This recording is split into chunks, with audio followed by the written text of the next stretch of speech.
berfokus pada seorang tukang alanyiruan atau yang dalam bahasa kerennya disebut dengan beekeeper alias pemelihara lebah bernama Adam Clay yang sedang ngalakook atau tawon di sebuah rumah milik seorang ibu-ibu bernama Nyonya Parker.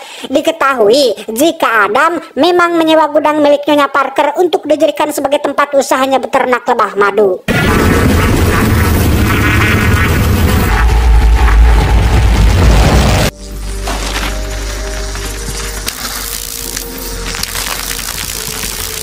Ketika Adam sedang sibuk dengan pekerjaannya, kita akan melihat Nyonya Parker sedang sibuk dengan laptopnya sampai muncul peringatan yang menyatakan jika laptopnya terkena virus lengkap dengan nomor telepon yang bisa dihubungi, sehingga beliau yang gaptek pun dengan polosnya menghubungi nomor telepon tersebut berharap mendapatkan solusi atas permasalahan ini. Boss, got something? Yeah? I got one. Please. United Data Group, good afternoon. This is Hello, I just got a message saying that there's a problem with my computer. Dan ya, sudah jelas ini adalah tindak kejahatan yang biasa disebut dengan istilah phishing yang bertujuan untuk mengambil data identitas pribadi milik korbannya, yang dalam hal ini adalah Nyonya Parker korbannya, di mana tersangka dalam kasus ini bukanlah perorangan melainkan sebuah perusahaan besar yang dikelola oleh seorang manajer bernama Garnet yang bisa dengan begitu mudahnya mengelabui Nyonya Parker dan berhasil menggasak seluruh uang tabungan di dalam akun rekeningnya. friend.net.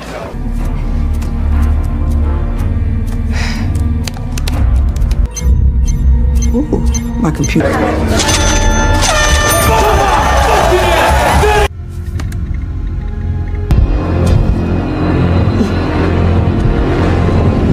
Kembali ke Adam yang sedang mempacking madu-madu hasil ternaknya, ia mengambil satu botol madu dan berniat untuk memberikannya kepada Nyonya Parker. Yang setibanya Adam di sana, tiba-tiba, Don't move. ya, Nyonya Parker ditemukan sudah tewas akibat bundir, sementara putrinya yang bernama Verona mengira jika Parkerlah pelakunya, sehingga ia pun segera dibawa oleh pihak kepolisian untuk diperiksa lebih lanjut. I don't have much to say. Mr. Clay. Satu malam Adam harus ngaringkuk di dalam jeruji besi sebelum akhirnya ia dibebaskan karena tidak terbukti bersalah. Verona yang sudah salah paham pun menemui Adam di gudangnya untuk meminta maaf atas kekeliruan ini. Verona kebetulan adalah seorang agen FBI. Ia sudah berkoordinasi dengan divisi terkait hingga didapatkan informasi mengenai para pelaku yang ternyata sudah beroperasi sejak 2 tahun yang lalu dan sampai saat ini belum berhasil ditangkap akibat minimnya petunjuk yang didapatkan. Either it goes unnoticed. If it's more important. Dan jika Anda mengira Adam Clay hanya seorang tukang lanyiruan yang biasa makan dog tiwul, maka Anda sudah salah besar, karena Clay terlihat mengambil ponsel yang ia sembunyikan di dalam salah satu sarang lebahnya, menghubungi divisi terkait untuk menanyakan alamat lengkap para pelaku cybercrime ini, sehingga bisa disimpulkan jika Adam adalah mantan agen khusus yang bekerja di salah satu divisi rahasia milik pemerintah. Tanpa buang waktu, Adam langsung meluncur ke alamat yang dimaksud. Sambil menenteng 2 jerigen bensin, Adam dengan terang-terangan akan membakar habis gedung ini, sehingga apabila kedua penjaga tetap menghalanginya, maka inilah akibatnya.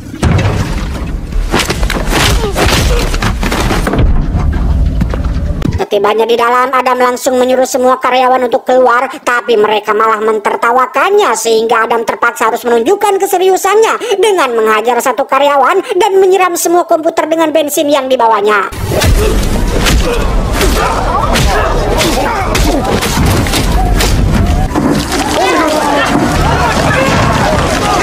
Tak lama muncullah Garnet sang manajer yang membawa lebih banyak penjaga, sehingga Adam lagi-lagi harus membrutal dengan mengajar mereka semua sekaligus meledakkan gedung ini sampai rata.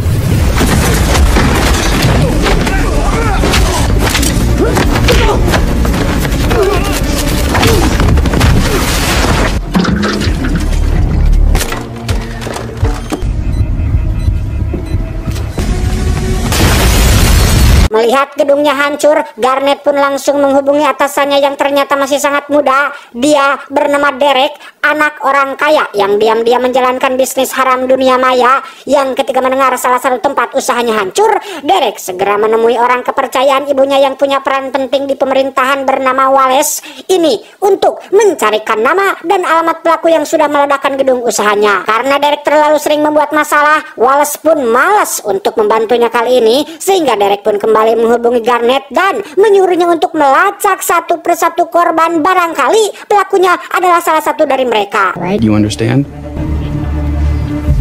Tanpa buang waktu, Garnet pun membawa serta 3 preman sewaan untuk melacak satu persatu alamat rumah korbannya, di mana Garnet yang sempat bertemu Adam secara langsung pun langsung sadar jika pemelihara lebah yang dilihatnya saat itu adalah orang yang mereka cari. Sebelum menyusul Adam ke gudang, Garnet pun menyuruh 3 anak buahnya untuk menembak sarang lebah milik Adam, dan disinilah letak kesalahan paling fatal yang dilakukan oleh Garnet, karena mungkin Adam masih bisa memaafkannya apabila Garnet tidak menghancurkan satu-satunya pekerjaan yang Adam miliki.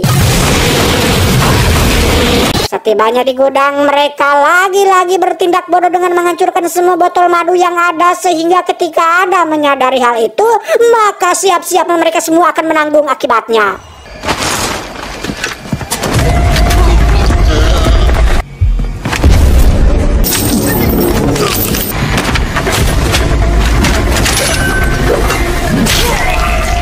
Sungguh, betapa menyesalnya Garnet saat menyadari jika dirinya sudah macam-macam dengan orang yang salah. Jari tangan kanannya habis terpotong dan sengaja dibiarkan hidup agar bisa menjadi pesan ancaman untuk atasannya si Derek.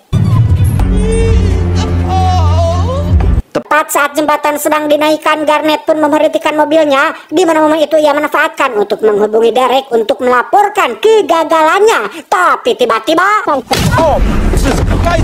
ya, muncullah Adam yang langsung mengikat tubuh Garnet dengan tali yang terhubung dengan mobilnya, sehingga ketika mobil itu jatuh ke bawah jembatan, Garnet pun ikut terbawa dan tewas saat itu juga. Adam mengambil ponsel Garnet yang masih terhubung dengan Derek. Sebagai anak orang kaya yang punya jabatan dan kekuasaan, Derek dengan sombongnya mengatakan bahwa Adam sudah macam-macam dengan orang yang salah. Derek mengklaim jika dirinya adalah orang yang tidak bisa tersentuh dan mengancam akan segera menghibisi Adam lebih dulu.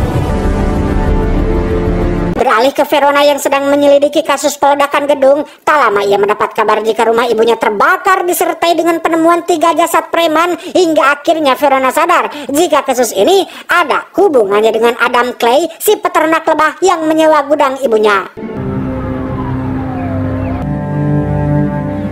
Derek sendiri terlihat sedang mengadu kepada Wallace untuk melacak orang yang sudah mengobrak-abrik kerajaan bisnisnya, di mana Wallace yang dulunya pernah jadi pimpinan utama CIA pun langsung menghubungi kenalannya di CIA saat ini untuk melacak siapa si Adam Clay ini sih sebenarnya, yang akhirnya terkuaklah jika pemerintah Amerika Serikat punya sebuah program khusus yang dinamai dengan Beekeeper, program yang dibentuk untuk menjalankan misi rahasia termasuk eksekusi massal. Agen yang direkrut pun bukan orang yang kaleng-kaleng karena harus punya skill di atas rata-rata prajurit biasa, dan Adam Clay adalah salah satu mantan agen Beekeeper yang sudah lama pensiun dan dikenal sangat amat mematikan yang tidak pernah gagal dalam setiap misinya. What? Ketar-ketirlah Wallace mendengar fakta ini karena ibunya Derek sudah mempercayakan Derek kepadanya untuk dilindungi, sehingga Wallace pun meminta si pimpinan CIA ini untuk mengirimkan agen Beekeeper lain untuk memburu Adam Clay bagaimanapun caranya. Kembali ke Adam yang sedang mengisi bensin di sebuah pom, di mana seorang agen Beekeeper pun tiba-tiba muncul dari belakang dan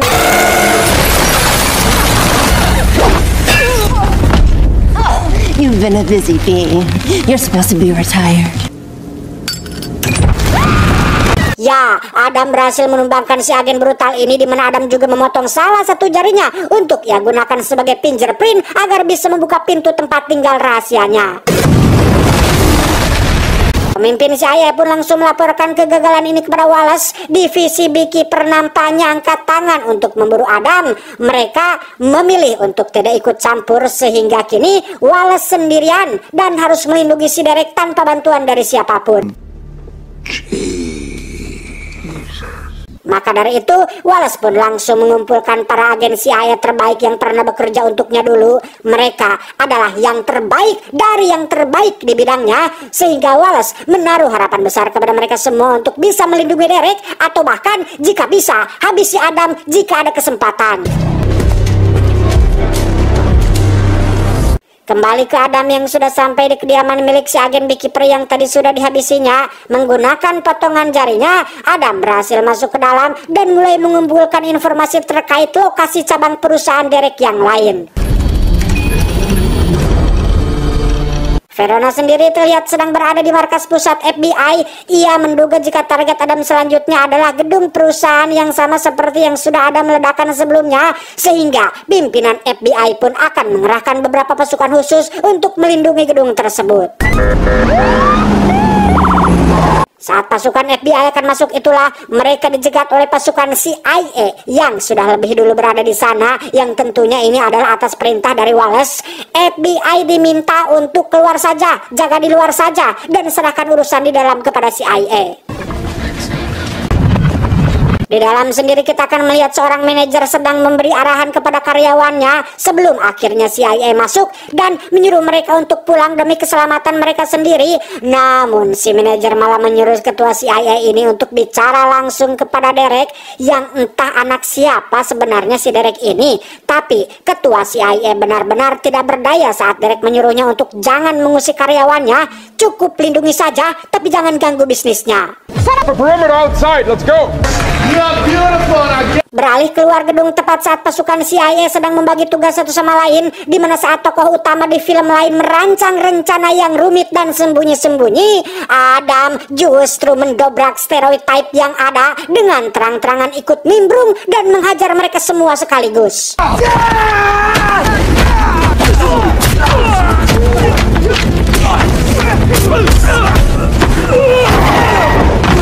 Adam langsung masuk ke dalam dan bersembunyi di antara para karyawan sebelum akhirnya CIA menyadari keberadaannya dan menimbakinya secara membabi buta.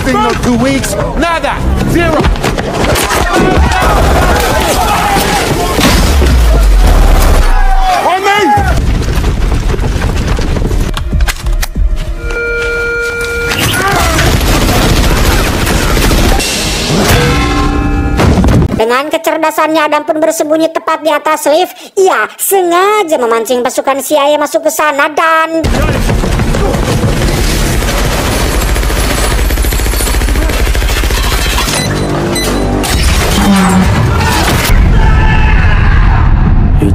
Setelah semua CIA tumbang, Adam pun kembali ke dalam untuk menginterogasi si manajer tentang siapa bosnya dan di mana ia tinggal. Yang alangkah terkejutnya Adam termasuk kita semua saat baru menyadari jika Derek adalah anak dari presiden, ibu presiden Amerika Serikat yang baru dilantik tahun ini, sehingga akan sangat menjadi viral sekali apabila kasus ini sampai ke telinga khalayak ramai. I will.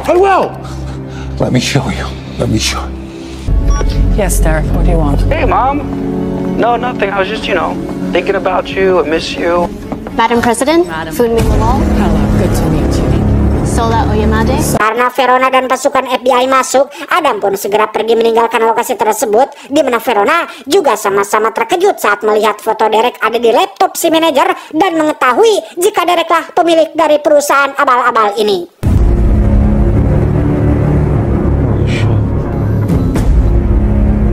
Setelah dilakukan penyelidikan, Verona akhirnya menemukan beberapa fakta unik mengejutkan lain dari perusahaan abal-abal ini, yang ternyata seluruh pendapatan dari perusahaan tersebut sempat digunakan untuk modal kampanye ibu presiden. Dengan kata lain, orang nomor satu di Amerika Serikat saat ini adalah pemilik asli dari perusahaan pembobol uang rakyat, dan Derek hanya seorang anak ingusan yang ditunjuk untuk mengelola bisnis haramnya. In this very office to identify financial fraud. Karena ini menyangkut kenegaraan, sang atasan pun menyuruh Verona untuk tetap tutup mulut dan fokus dulu saja pada pekerjaannya. Biarkan beliau yang akan menyelidiki sendiri kebenaran atas tuduhan serius tersebut. Good luck.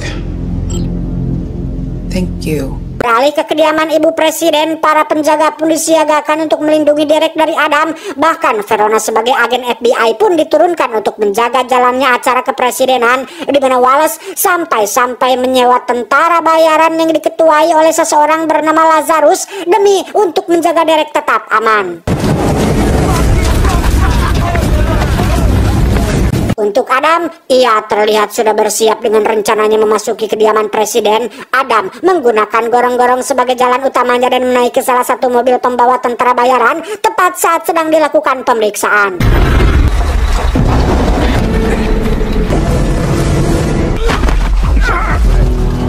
Dan ya, Adam menyamar menjadi salah satu penjaga dan berhasil memasuki kediaman presiden. Lantas, ia pun mengganti pakaiannya dan menyamar kembali menjadi salah satu tamu di acara tersebut.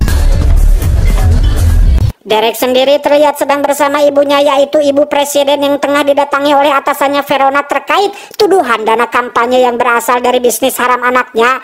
Ternyata ibu presiden sendiri pun tidak tahu menahu tentang bisnis haram yang dijalankan oleh anaknya.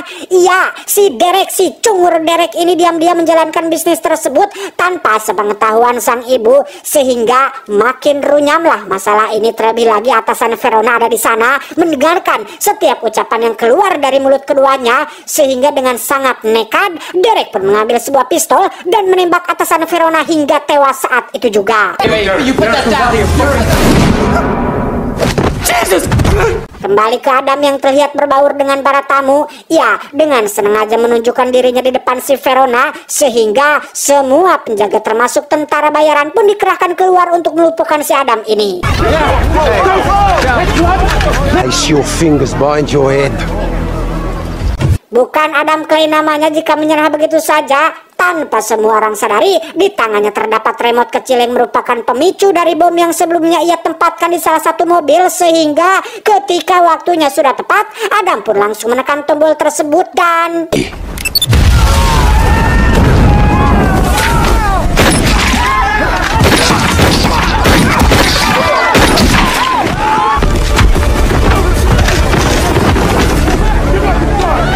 Setelah melumpuhkan semua tentara bayaran, Adam pun menaiki gedung menuju lantai tempat Derek berada. Ia lagi-lagi harus mengeluarkan keringat saat semua penjaga termasuk pas pampres menghadangnya, sehingga inilah yang terjadi.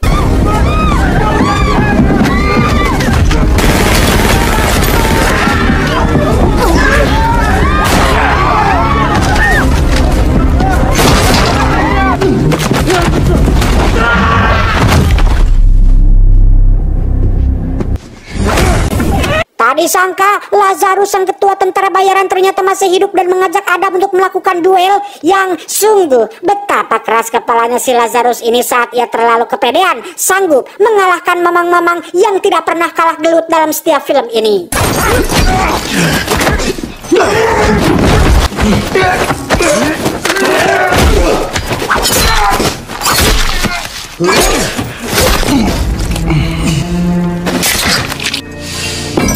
Selesai dengan Lazarus, Adam pun dihampiri oleh Wallace yang membujuknya untuk pikir ulang kembali niat balas dendammu. Namun hal itu sama sekali tidak mengurungkan niat Adam yang tetap mendobrak masuk ruangan tempat Derek bersembunyi. I can't do that. Now have a seat. Entah apa yang dipikirkan oleh si Derek, ia menjadikan ibunya sendiri sebagai sandera. Adam pun tak bisa berbuat apa-apa setelah Verona dan rekannya masuk ke sana, yang ketika Derek berniat untuk benar-benar menembak kepala ibunya sendiri, tiba-tiba sadar jika apa yang Adam lakukan sudah benar, Verona pun membiarkan Adam melarikan diri, dan setelah semuanya selesai, Adam pun segera mengambil perlengkapannya dan pergi meninggalkan lokasi tersebut.